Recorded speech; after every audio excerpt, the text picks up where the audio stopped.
Hello friends, welcome to my channel. দেশ এবং দেশের বাইরে থেকে যারা আজকে আমার ভিডিওটি কন্টিনিউ করেছেন প্রত্যেককে gardener TRIPS with Kamal YouTube চ্যানেলে স্বাগতম। তো ফ্রেন্ডস, আজকের ভিডিওতে আলোচনা হবে কিভাবে বিনা খরচে বাড়িতে থাকা শাক সবজি ফল মূল পাতা সমস্ত দিয়ে গাছের জন্য উন্নত সার অর্থাৎ লিপমোট কম্পোস্ট বা আপনার জৈব সার কীভাবে তৈরি করবেন একদম বিনা খরচে। শুধুমাত্র একটু কায়িক পরিশ্রম করার ফলে আপনার গাছের জন্য অমৃত সার যেটি তৈরি করতে পারবেন, সেই অমৃত সার জৈব সার অর্থাৎ সেটি লিপমোট কম্পোস্ট হতে পারে বা বাড়িতে সবজি পচা থেকে যে জৈব সার তৈরি হয় সেই সার হতে পারে। সম্পূর্ণ পদ্ধতি প্রসেস আপনাদের সঙ্গে আলোচনা করব। ভিডিওটি মনোযোগ সহকারে দেখতে থাকুন এবং আপনি যদি ছাদ বাগানি হয়ে থাকেন, বাড়িতে বিনা খরচে বিনা বিনা চিন্তায় যদি এই ধরনের সার তৈরি করতে চান, তাহলে আজকের ভিডিওটি আপনার জন্য। ভিডিওটি মনোযোগ সহকারে না স্কিপ করে দেখতে থাকুন। ফ্রেন্ডস, ছাদ বাগানের সমস্ত গাছগুলোকে জৈবিক রাখা যেমন আমাদের কর্তব্য, পাশাপাশি রাসায়নিক সার প্রয়োগ করা থেকে আমাদের বিরত থাকা উচিত। কারণ ছাদ বাগানের প্রত্যেকটি গাছের ফল, প্রত্যেকটি গাছের থেকে শাক সবজি আমরা ভক্ষণ করি। আমরা এবং আমাদের বাড়িতে থাকা ছোট ছোট বাচ্চারা এগুলো নির্দ্বিধায় নিঃসংকোচে খেয়ে থাকে। কিন্তু বাজার থেকে আমরা যেসব শাকসবজি ফলমূল নিয়ে আসি, সেগুলোকে বাণিজ্যিকভাবে উৎপাদনের জন্য বিভিন্ন প্রকার রাসায়নিক পদার্থ, বিভিন্ন কীটনাশক ব্যবহার করা হয়। তার জন্য তার বিভিন্ন অসুবিধা আমাদের শরীরে দেখা যায়। কিন্তু আপনি যখন ছাদ বাগানে নিজের হাতে বাগান তৈরি করছেন, আপনাকে প্রথম প্রতিজ্ঞা রাখতে হবে আপনি ছাদ বাগানকে সম্পূর্ণ জৈবিক রাখবেন। কারণ এই ফল আপনি খাবেন, তাই কোনো ধরনের রাসায়নিক সার, রাসায়নিক কীটনাশক ব্যবহার করবেন না। এটি প্রথম এবং প্রাথমিক কর্তব্য থাকবে আপনার। তো ফ্রেন্ডস, আজকে যে সারটি আমি দেখাবো অত্যন্ত জনপ্রিয়, অত্যন্ত কার্যকরী একটি সার এবং ছাদ বাগানের ইতিহাসে এটি সবথেকে গুরুত্বপূর্ণ এবং উন্নত মানের একটি সার। কী সার? ফ্রেন্ডস, আজকে যে সারটি আপনারা দেখতে পাচ্ছেন, এই সারটি হলো বাড়িতে থাকা শাক সবজি, আলুর খোসা, বিভিন্ন ধরনের পাতা ইত্যাদি দিয়ে লিপমোট কম্পোস্ট বা আপনার বাড়িতে থাকা জৈব বিভিন্ন পদার্থ পচিয়ে যে সার তৈরি করা হয়, সেই জৈব সার তৈরির পদ্ধতি। তো এই যে সারটি আপনারা দেখতে পাচ্ছেন, এই সারটি হলো বাড়িতে সবজি পচা, বিভিন্ন খোসা, আলু বা বিভিন্ন ধরনের সবজি আমরা রান্নার উচ্ছিষ্ট থেকে যে সারটি আমি পেয়েছি, সেই সারটি সম্পর্কে আলোচনা করব। এই সারটি এমন একটি সার যেটি অত্যন্ত অত্যন্ত গুরুত্বপূর্ণ এবং অত্যন্ত পুষ্টিকর একটি গাছের জন্য। তো ফ্রেন্ডস, দেখুন আমি যে সারটি আপনাদের দেখাচ্ছি, এটি হচ্ছে আলু, বিভিন্ন প্রকার সবজি সার পচিয়ে, পাতা পচিয়ে বর্তমানে এই অবস্থা হয়েছে। আপনারা দেখতে পাচ্ছেন এখনও কিছু কিছু পাতা এখানে স্থায়ী আছে। তো এই সারটি কতদিনে এমন তৈরি করলাম, কিভাবে তৈরি করলাম, আসুন এবার আপনাদের সঙ্গে আলোচনা করি। দেখুন, বাড়িতে থাকা সবজি, বিভিন্ন ধরনের পাতা, গাছের নিচে পড়ে থাকা পাতা, বিভিন্ন ধরনের শুকনো পাতা আপনারা একটা বিভিন্ন পাত্রে দিয়ে রাখবেন। যেমন এই পাত্রে ছিল, এই পাত্রে ভরে রেখে আপনারা বাড়ির বাগানে যে জায়গাটি আপনি সবচেয়ে কম যান, সেই জায়গাটি রেখে দিন। কতদিন রাখবেন? আপনারা যদি একদম অর্গানিক পদ্ধতিতে করতে চান, তাহলে এই সারটি মূলত 4-5 মাসের কাছাকাছি লেগে যাবে। কিন্তু যদি আপনি এর মধ্যে কিছু পরিমাণ রাসায়নিক কিছু প্রয়োগ করতে চান, তাহলে কিন্তু 1 থেকে 1.5 মাসের মধ্যে হয়ে যাবে।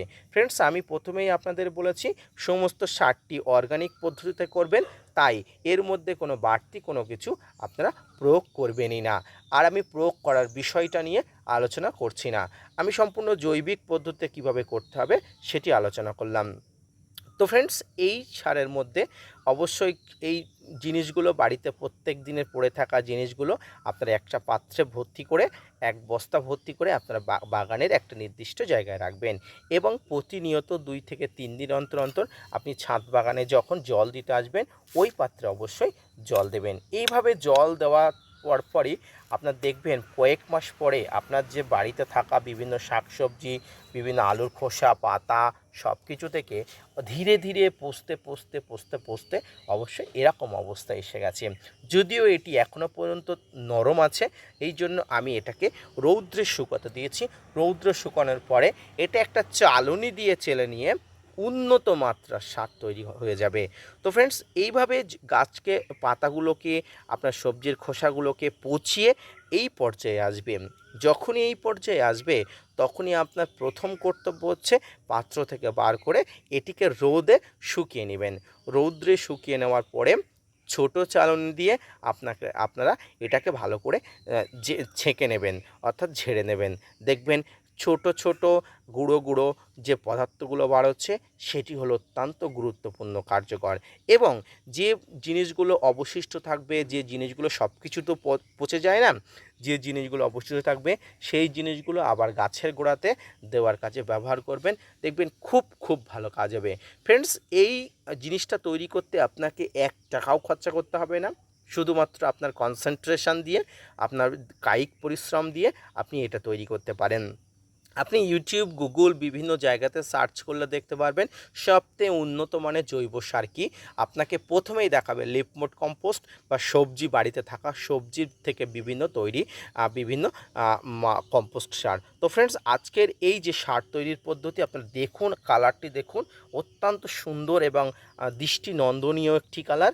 এই কালারটি ছাদ বাগানের গাছেদের জন্য, অর্থাৎ এই সারটি ছাদ বাগানের গাছের জন্য অত্যন্ত আকর্ষণীয় একটি সার। তো আপনারাও এই পদ্ধতিতে আপনারা ছাদ বাগানের জন্য, গাছেদের জন্য অমৃত সার তৈরি করুন। বাড়িতে ফেলে দেওয়া শাকসবজি আপনারা কেন ফেলে দেবেন?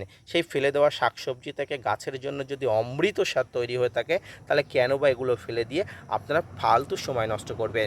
তাই এই সারগুলো দিয়ে আপনারা ছাদ বাগানের জন্য সঠিকভাবে, সঠিক পদ্ধতিতে আপনারা সার তৈরি করুন।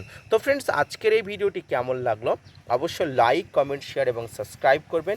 পাশাপাশি gardener tips with Kamal YouTube চ্যানেলকে সাপোর্ট করবেন। আপনাদের জন্য প্রতিনিয়ত তথ্য নিয়ে ভিডিও বানাই। আপনারা যদি মোটিভেট করেন, ভিডিও বানাতে আগ্রহী হই এবং নতুন নতুন ভিডিও বানাতে উৎসাহী হই। তো ফ্রেন্ডস, আপনাদের অনেকের মধ্যে প্রশ্ন থাকতে পারে যে এই সারের মধ্যে কী থাকে। গাছের বেঁচে থাকার জন্য যতগুলো নিউট্রিয়েন্ট দরকার হয়, যতগুলো ম্যাক্রো মাইক্রো নিউট্রিয়েন্টের দরকার হয়, গাছের বৃদ্ধির জন্য নাইট্রোজেন, ফসফরাস, যত ধরনের খাবারের দরকার হয় সমস্ত ধরনের খাবার এই সারের মধ্যে থাকে। এটি অন্তত চোখ বুজিয়ে বিশ্বাস করবেন। তাই যদি আপনি কন্টিনিউভাবে এই সারটি ব্যবহার করেন, কোনো রাসায়নিক সার আপনার ছাদ বাগানের জন্য প্রয়োজনই হবে না।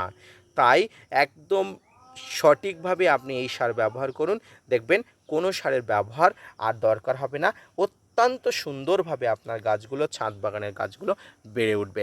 আমি আমার ছাদ বাগানের প্রত্যেকটি গাছকে মূলত এই জৈব সারের ব্যবহার দিতে শুরু করেছি। আপনারা অবশ্যই ব্যবহার করুন। গাছকে জৈবিক রাখুন, ফলকে জৈবিক রাখুন, অর্গানিক রাখুন। আপনি সুস্থ থাকুন, আপনার পরিবারকে সুস্থ রাখুন। ভিডিওটি মনোযোগ সহকারে ধৈর্য নিয়ে দেখার জন্য আপনাকে অনেক ধন্যবাদ। ফিরে আসি নতুন কোনো ভিডিও নিয়ে, ততক্ষণ সঙ্গে থাকবেন।